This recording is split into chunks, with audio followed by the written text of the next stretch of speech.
जय शिवराय मित्रांनो. मित्रांनो, पुन्हा एकदा उपस्थित झालोय आपल्या सरकार सेवा केंद्राची एक नवीन नोटीस घेऊन. मित्रांनो, आजच्या या व्हिडिओच्या माध्यमातून आपण माहिती मिळवणार आहोत, की कोणत्या जिल्ह्याकरिता ही नवीन नोटीस काढण्यात आलेली आहे. तसेच या जिल्ह्याच्या माध्यमातून कोणकोणत्या अटीशर्ती, नियम ठेवण्यात आलेले आहेत. तसेच आपल्याला हा अर्ज ऑनलाईन करायचा की ऑफलाईन करायचा आहे, ह्या सर्वबद्दलची सविस्तर माहिती आजच्या या एकाच व्हिडिओच्या माध्यमातून आपण मिळवणार आहोत. त्याकरिता सर्वप्रथम आपल्या चॅनलवर नवीन असाल तर नक्कीच आपल्या चॅनलला सबस्क्राईब करा आणि व्हिडिओला लाईक करा. जेणेकरून तुम्हाला अशाच प्रकारची नवनवीन माहिती आपल्या चॅनलवर भेटत राहील. तर सर्वप्रथम तुम्हाला कोणते एक ब्राउझर ओपन करायचं आहे आणि त्यामध्ये सर्च करायचं आहे सांगली. सांगली असं सर्च केल्यानंतर तुम्ही बघू शकता अशा प्रकारे तुमच्यासमोर डॅशबोर्ड ओपन होईल आणि खाली स्क्रोल केल्यानंतर तुमच्यासमोर सांगली या जिल्ह्याची ऑफिशियल वेबसाईट तुम्हाला दिसून पडेल. तर मित्रांनो, तुम्ही बघा अशा प्रकारे सांगली.nic ही ऑफिशियल वेबसाईट आहे. या ऑफिशियल वेबसाईटला तुम्हाला ओपन करायचं आहे. इथं क्लिक केल्यानंतर तुम्ही बघू शकता अशा प्रकारे या जिल्ह्याची जी काही ऑफिशियल वेबसाईट आहे ती ऑफिशियल वेबसाईट तुम्हाला दिसून पडेल. तर यामध्ये वरच्या बाजूला काही ऑप्शन देण्यात आलेले आहेत. बघा इथं about district, dictionary, right to service act, department, notice असे काही ऑप्शन आहेत. तर यामध्ये तुम्हाला नोटीस या ऑप्शनवर तुम्हाला क्लिक करायचं आहे. इथे क्लिक केल्यानंतर तुम्ही बघा खाली काही ऑप्शन दिसून येतील. Tender, requirement, event, announcement, upcoming event. तर यामधून तुम्हाला जे अनाउन्समेंट हे ऑप्शन आहे, या ऑप्शनवर तुम्हाला क्लिक करायचं आहे. इथे क्लिक केल्यानंतर या जिल्ह्याच्या माध्यमातून जेवढेही आतापर्यंत अनाउन्समेंट काढण्यात आलेले आहेत, जे घोषणा काढण्यात आलेल्या आहेत, त्या सर्वबद्दलची माहिती तुम्हाला यामध्ये दिसून येईल. ठीक आहे. तर खाली स्क्रोल करा आणि बघा इथं आपल्यासारखा सेवा केंद्रासंबंधित 2 नोटीस आहेत. एक आहे 8 तारखेला 8 ऑक्टोबर 2025ला आणि खाली स्क्रोल करा. एक आहे 1 ऑक्टोबर 2025ला. तर यामधून तुम्हाला 1 ऑक्टोबर 2025 ची जी जाहिरात आहे, जी नोटीस आहे, त्या नोटीसला तुम्हाला क्लिक करायचं आहे. तर इथं बघा न्यू आपले सरकार सेवा केंद्र ASSK अलॉटमेंट प्रोसेस. यामध्ये तुम्हाला खाली व्ह्यू असं ऑप्शन देण्यात आलेलं आहे. या व्ह्यूमध्ये एक PDF देण्यात आलेली आहे. तर या PDFला तुम्हाला ओपन करायचं आहे. तर व्ह्यू या पर्यायावर क्लिक करा. इथं क्लिक केल्यानंतर तुमच्यासमोर अशा प्रकारे जी काही ऑफिशियल नोटीस आहे, ती नोटीस तुम्हाला दिसून येईल. तर बघा जिल्हाधिकारी कार्यालय सांगली सामान्य शाखा. तर अशा प्रकारे ही जी नोटीस आहे, ही नोटीस तुम्हाला दिसेल. तर यामध्ये स्टेप बाय स्टेप त्यांनी अटी, शर्ती, नियम तसेच पात्रतेचे जे काही निकष आहेत, त्या सर्वबद्दलची माहिती देण्यात आलेली आहे. तर तुम्हाला हे जे काही पॉइंट आहेत, हे पॉइंट तुम्हाला व्यवस्थित वाचून घ्यायचे आहेत. त्यानंतर जे काही अर्ज आहे, ते अर्ज करायचे आहे. तर मित्रांनो, यामध्ये बघा खाली स्क्रोल केल्यानंतर एक तक्ता देण्यात आलेला आहे. या तक्त्यामध्ये तुम्हाला काही महत्त्वाच्या तारखासुद्धा देण्यात आलेल्या आहेत. तर बघा नवीन अर्ज मागवणे कामी रिक्त असलेल्या केंद्रासाठी यादी प्रसिद्ध करण्याचा दिनांक आणि त्याचसमोर इथं एक तारीख देण्यात आलेली आहे. इथं बघा 1 ऑक्टोबर 2025. तर 2000 तर 1 ऑक्टोबर 2025 रोजी ही जी काही ऑफिशियल नोटीस आहे, ही नोटीस प्रसिद्ध करण्यात आलेली आहे. त्यानंतर 2 नंबरचा पॉइंट आहे अर्ज उपलब्धीचा कालावधी व ठिकाण. तर इथं 2 तारखा आहेत. एक तारीख आहे 8 ऑक्टोबर आणि दुसरी तारीख आहे 30 ऑक्टोबर 2025. तर मित्रांनो 8 ऑक्टोबर 2025 पासून या नोटीसकरिता अर्ज मागवण्यात येणार आहेत. या अर्जाची सुरुवात होणार आहे. त्यानंतर तिसरा पॉइंट आहे अर्ज स्वीकारण्याचा कालावधी व ठिकाण. तर मित्रांनो 8 तारखेपासून या अर्जाकरिता तुम्ही अर्ज करू शकता आणि हा जो अर्ज आहे, हा अर्ज तुम्हाला जिल्हाधिकारी कार्यालय सांगली येथील आवक बारनीशी संकलनाकडे समक्ष स्वीकारून पोहोच देण्यात येईल. म्हणजे तुम्हाला प्रत्यक्ष तिथं हजर राहून हा अर्ज त्यांच्या जिल्हाधिकारी कार्यालयामध्ये सबमिट करायचा आहे. त्यानंतर पत्र, अपात्र याची जे काही यादी राहील, ती यादी याच ऑफिशियल वेबसाईटवर तुम्हाला प्रसिद्ध केलेले दिसून येईल. पण यामध्ये काही वेळ लागू शकते. काही-काही जिल्ह्यांच्या माध्यमातून लगेच 1 महिन्याच्या आतमध्ये जी काही पात्र अपात्रची यादी आहे, ती यादी प्रसिद्ध करण्यात आलेली होती. पण काही असे जिल्हे आहेत, ज्याच्या माध्यमातून जवळपास 5 ते 6 महिनेसुद्धा लागलेले आहेत. तर तुम्हाला अर्ज केल्यानंतर वारंवार या ऑफिशियल वेबसाईटला भेट द्यायची आहे आणि सतत या ऑफिशियल वेबसाईटवर बनून राहायचं आहे. कारण कधी कसं होते, की तुम्ही अर्ज तर करता, अर्ज केल्यानंतर तुमचं नावसुद्धा त्या पात्र यादीमध्ये असते, पण तुम्हाला याबद्दलची माहिती मिळत नाही आणि त्यामुळे तुम्हाला जे काही संबंधित आय-डी आहे, ते आय-डीसुद्धा मिळत नाही. तर मित्रांनो, त्याकरिता नक्कीच या ऑफिशियल वेबसाईटला सतत भेट देत राहा, जेणेकरून तुम्हाला जी काही नवीन-नवीन माहिती आहे, ती माहिती मिळू शकेल.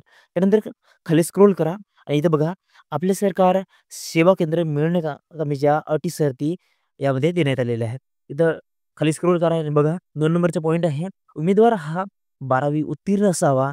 त्यानंतर तिसऱ्या नंबरचा पॉइंट आहे, अर्जदार यांचे स्वतःचे पॅन कार्ड व आधार कार्ड असणे बंधनकारक राहील. तर तुमच्याकडे तुमचे स्वतःचे पॅन कार्ड आणि आधार कार्ड हे असणे बंधनकारक आहे. त्याच्याशिवाय तुम्ही अर्ज करू शकत नाही. आता साधारणतः बघितलं तर आधार कार्ड हे प्रत्येकाकडे तर असतेच. पण पॅन कार्ड असे काही लोक आहेत ज्यांच्याकडे अजूनसुद्धा पॅन कार्ड नाही आहे. तर नक्कीच तुम्ही अर्ज करण्यापूर्वी तुमचे जे काही पॅन कार्ड आहे, ते पॅन कार्ड तुम्ही बनवून घ्या. त्यानंतर या अर्जाकरिता अर्ज करा. ठीक आहे.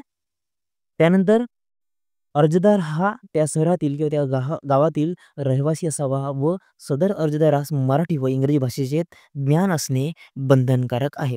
आता तुम्हाला मराठी व इंग्रजी भाषेचे ज्ञान आहे, हे कशावरून सिद्ध होईल? याकरिता कोणतातरी पुरावा नक्कीच असायला पाहिजे. तर इथं बघा 4थ्या नंबरच्या पॉइंटमध्ये त्यांनी स्पष्ट केलेले आहे, की तुमच्याकडे 12वी प्रमाणपत्र असावा. तर 12वी प्रमाणपत्रच का? कारण की महाराष्ट्रामध्ये जो काही व्यक्ती शिकला आहे, त्या प्रत्येक व्यक्तीच्या प्रमाणपत्रामध्ये नक्कीच मराठी आणि इंग्रजी या भाषेचे उल्लेख नक्की असते. म्हणून मी जर महाराष्ट्रात शिकले असेल आणि तुम्हाला मराठी आणि इंग्रजी भाषेचे ज्ञान असेल, तर नक्कीच तुमच्याकडे 12वीचं प्रमाणपत्र असेल आणि त्यामध्ये या दोन्ही भाषेचा उल्लेख नक्की दिसून पडेल. त्यानंतर बघा, याच्या अर्जाकरिता पात्र ठरण्याकरिता सर्वात महत्त्वाचा प्रमाणपत्र तो म्हणजे एम-एस-सी-आय-टी किंवा संबंधित संगणकाचा एखादा प्रमाणपत्र. त्यामध्ये तुम्ही ट्रिपल-सीचं प्रमाणपत्र जोडू शकता किंवा एम-एस-सी-आय-टीचे प्रमाणपत्र जोडू शकता. तुम्ही त्यानंतर खाली स्क्रोल करा. यामध्ये एक महत्त्वाचा मुद्दा देण्यात आलेला आहे, की उमेदवार हा गुंतवणुकीच्या दृष्टिकोनातून सक्षम असावा. आता काही-काही जिल्हे आहेत, ज्याच्या माध्यमातून हा पॉइंट त्यांनी स्पष्ट केलेला नव्हता. पण या जिल्ह्याच्या माध्यमातून हा पॉइंट त्यांनी क्लिअर केलेला आहे, की अर्ज तुम्ही करत तर आहात, पण अर्ज केल्यानंतर जर तुम्हाला आय-डी मिळत असेल आणि मग आय-डी मिळाल्यानंतर तुमच्याकडे सेतू केंद्र तयार करण्याकरिता जे काही संबंधित डिव्हाइस लागतात. त्यामध्ये संगणक आले, प्रिंटर आले, एक स्कॅनर आले. तर ते खरेदी करण्याकरिता तुमच्याकडे एक रक्कम नसेल, तर तुम्हाला ही जी काही मिळालेली आयडी आहे, ही आयडी रद्दसुद्धा करण्यात येते. त्यानंतर जर समजा तुमच्या ग्रामपंचायतकरिता व्हॅकन्सी काढण्यात आलेली आहे, पण तुमच्या ग्रामपंचायतच्या माध्यमातून कोणीच अर्ज केलेला नाही. तर अशा सिच्युएशनमध्ये, अशा परिस्थितीमध्ये तुमच्या आजूबाजूची जी काही गावं आहेत, त्या गावांमधून कोणताही एखादा अर्जदार तुमच्या गावाकरिता अर्ज करू शकतो आणि त्या तुमच्या गावाकरिता आपले सरकार सेवा केंद्राची जी काही आयडी आहे, ती आयडी मिळवू शकतो. तर मित्रांनो, समजा तुमच्या गावाकरिता आपले सरकार सेवा केंद्राची जाहिरात काढण्यात आलेली नाही आहे, तर तुम्ही बघा, की तुमच्या आजूबाजूच्या गावामध्ये एखादी आयडी रिक्त जागा आहे का? जर समजा तुमच्या गावाकरिता आपल्या सरकार सेवा केंद्राची रिक्त जागा नाही आहे, तर नक्कीच तुम्ही चौकशी करा, की तुमच्या आजूबाजूच्या गावामध्ये आपल्या सरकार सेवा केंद्राची रिक्त जागा आहे का? आणि त्या जागेकरिता त्या गावातील व्यक्ती अर्ज करत आहेत का?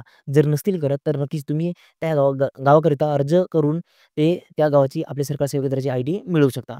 तर मित्रांनो, अशा पद्धतीने यामध्ये काही अटी शर्ती देण्यात आलेल्या आहेत. ते नक्कीच तुम्ही प्रॉपर वाचून घ्या. त्यानंतर याकरिता अर्ज करा. तर त्यानंतर आणखी एक महत्त्वाचा मुद्दा असतो, की समजा तुमच्या गावाकरिता रिक्त जागा आहे, पण त्या एका जागेकरिता जवळपास 2 पेक्षा जास्त अर्ज येत असतील, तर अशा वेळेस जे काही सिलेक्शन आहे, जे काही पात्र आणि अपात्राचे निकष आहेत, ते काय आहेत? कशा पद्धतीने तुमचे सिलेक्शन करण्यात येईल? तर बघा, यामध्ये त्यांनी स्पष्ट केलेले आहे, की जर 2 पेक्षा 1 पेक्षा जास्त अर्ज येत असतील, तर यामध्ये जे काही अर्जदार आहे, त्या अर्जदाराचे पदवीधर असल्यास त्याला 30 गुण एक्स्ट्रा देण्यात येतील. पोस्ट ग्रॅज्युएशन असल्यास 25 गुण, सी-एस-सी सेंटर असल्यास 25 गुण आणि इंटरव्ह्यूच्या माध्यमातून सुद्धा 20 गुण एक्स्ट्रा देण्यात येतील. तुमच्या गावाकरिता फक्त एकच अर्ज येत असेल, तर तुम्हाला ह्या पद्धतीची जी काही क्रायटेरिया आहे, क्रायटेरिया पूर्ण करण्याची आवश्यकता नाही आहे. तुम्हाला फक्त जे काही वर अटी देण्यात आलेल्या आहेत, त्या अटी फक्त पूर्ण करायच्या आहेत आणि त्यामध्ये जर आणि त्या अटीसाठी तुम्ही पूर्ण करत असाल, तर नक्कीच तुम्हाला ती आयडी देण्यात येईल. पण याच्यापेक्षा जास्त अर्ज आल्यास ह्या जे काही अटी यांनी दिलेल्या आहेत, ह्या जे काही पॉइंट आहेत, हे पॉइंट तुम्हाला मिळवणे आवश्यक राहील. ठीक आहे. त्यानंतर खाली स्क्रोल करा. खाली स्क्रोल केल्यानंतर इथं बघू शकता खालच्या बाजूला 5व्या नंबरची शीट आहे, 5व्या नंबरचा पेज आहे. त्या पेजमध्ये सांगली जिल्ह्यातील नवीन आपले सरकारी सेवा केंद्र स्थापित करण्यासाठी गावनिहाय यादी प्रसिद्ध करण्यात आलेली आहे. यामध्ये खाली स्क्रोल केल्यानंतर तुम्ही बघू शकता भरपूर गावं आहेत, ज्याच्या माध्यमातून आपल्या सरकार सेवा केंद्राची जी काही रिक्त जागा आहे, ती रिक्त जागा प्रसिद्ध करण्यात आलेली आहे. इथं बघा टोटल 671 गावं आहेत, गावं किंवा शहर आहेत, जिथं आपले सरकार सेवा केंद्र स्थापन करण्यात येणार आहे. आणि यामध्ये काही गाव तर असे आहेत, जिथं 2 किंवा 3 सुद्धा आपले सरकार सेवा केंद्र स्थापन करण्यात येणार आहे. तर मित्रांनो, नक्कीच या गावाच्या लिस्टमध्ये तुमच्या गावाचे नाव आहे का? हे तुम्ही योग्य बघून घ्या आणि त्यानंतर याकरिता अर्ज करा. तर मित्रांनो, हे जरी या संबंधीचे काही अटी-शर्ती राहणार आहेत, पात्रतेचे निकष राहणार आहेत आणि कोणकोणत्या गावाकरिता रिक्त जागा आहेत, ह्याबद्दलची सविस्तर माहिती. पण आता महत्त्वाचा एक प्रश्न आहे, तो म्हणजे अर्ज. आता हा अर्ज आपल्याला ऑनलाईन करायचा की ऑफलाईन करायचा आहे? हा मुद्दा सर्वात महत्त्वाचा आहे. कारण काही जिल्हे असे आहेत, ज्याच्या माध्यमातून ऑनलाईन आणि ऑफलाईन दोन्ही पद्धतीने अर्ज मागवण्यात येते. पण या जिल्ह्याच्या माध्यमातून तुम्हाला फक्त आणि फक्त ऑफलाईन अर्ज सबमिट करायचा आहे. तर मित्रांनो, तुम्ही बघू शकता बॅक करा. बॅक केल्यानंतर जी काही पहिलीच अनाउन्समेंट आहे, त्या पहिल्या अनाउन्समेंटमध्ये म्हणजेच 8 तारखेची जी काही अनाउन्समेंट आहे, या अनाउन्समेंटमध्ये एक पी-डी-एफ आहे. ती पी-डी-एफ ओपन करा.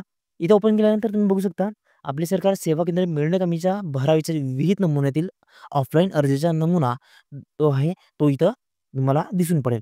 मित्रांनो, हा अर्जाचा नमुना आपल्या डिस्क्रिप्शनमध्ये सुद्धा जोडण्यात आलेला आहे. तुम्ही डायरेक्टली तिथून डाउनलोड करू शकता किंवा पिन कमेंटमध्ये सुद्धा या नमुन्याची लिंक देण्यात आलेली आहे. त्या लिंकच्या माध्यमातून तुम्ही हा अर्ज डाउनलोड करू शकता. ठीक आहे. हा अर्ज तुम्ही डाउनलोड करा, प्रिंट करा. प्रिंट केल्यानंतर जे काही हा अर्ज आहे, हा अर्ज व्यवस्थित भरून घ्या आणि व्यवस्थित भरल्यानंतर संबंधित तुमचे जे काही डॉक्युमेंट आहेत, ते डॉक्युमेंट या अर्जाला जोडा आणि तुमचे जे काही संबंधित जिल्हा ऑफिस आहे, त्या ऑफिसमध्ये तुम्ही जाऊन अर्ज सबमिट करा. तर मित्रांनो, अशा प्रकारे तुम्ही सांगली या जिल्ह्याकरिता आपले सरकार सेवा केंद्र मिळवू शकता आणि एक चांगली कशी स्वतःची इन्कम बनवू शकता. तर मित्रांनो, आजचा हा व्हिडिओ तुम्हाला आवडला असेल तर नक्कीच व्हिडिओला लाईक करा, चॅनलला सबस्क्राईब करा. भेटूया अशाच एखाद्या महत्त्वपूर्ण व्हिडिओमध्ये. तोपर्यंत जय हिंद मित्रांनो.